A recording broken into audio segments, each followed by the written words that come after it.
Hi అండి. ఈరోజు మనం ఎగ్ టమాటా బూజీ ఈజీగా టేస్టీగా ఎలా చేయాలో చూసేద్దాం పదండి. ముందుగా ఒక ప్యాన్ పెట్టేసి అందులో ఒక 3 స్పూన్స్ వరకు ఆయిల్ని వేయండి. ఆయిల్ హీట్ అయ్యాక లవంగాలు, ఇలాచీ, సాజీరా ఈ మసాలా దినుసులు ఆయిల్లో వేసేసేయండి. తర్వాత పచ్చిమిరపకాయలు, సన్నగా కట్ చేసుకున్న ఆనియన్స్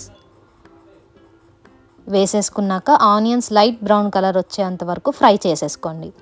ఇప్పుడు అల్లం వెల్లుల్లి పేస్ట్ వేసేసి పచ్చివాసన పోయేంత వరకు ఒకసారి అలా కలిపేసుకోండి. సన్నగా కట్ చేసుకున్న టమాటాలు వేసాక తగినంత ఉప్పు,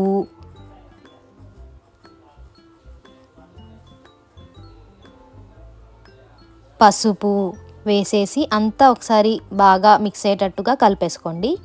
తర్వాత ఒక 3 మినిట్స్ పాటు అలా మూత పెట్టేసేయండి. టమాటాలు చూడండి మెత్తగా బాగా ఉడికిపోయాయి కదా. ఇప్పుడు ధనియాల పొడి, తగినంత కారం,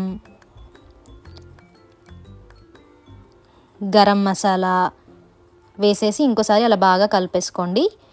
ఇప్పుడు మన ఎగ్స్ ఉంటాయి కదా, అవి నేను ఇలా బౌల్లో తీసుకొని రెడీగా పెట్టేసుకున్నాను ముందే. అవి వేసేసాక ఒక 2 to 3 మినిట్స్ పాటు అలా మూత పెట్టేసేయండి. చూసారు కదా ఇలా అయిపోయింది. తర్వాత నేను దీన్ని ఒక 4 పార్ట్స్గా డివైడ్ చేసేసి తిప్పేస్తున్నాను. ఇప్పుడు హై ఫ్లేమ్లో బాగా దీన్ని ఫ్రై చేయండి. ఇదిగోండి ఫ్రై చేస్తే ఇలా అయిపోయింది. కొంచెం కొత్తిమీర వేసేసి ఒక బౌల్లో తీసుకుంటే రెడీ అయిపోతుంది. చపాతీతో తింటే సూపర్గా ఉంటుంది. తప్పకుండా ట్రై చేయండి.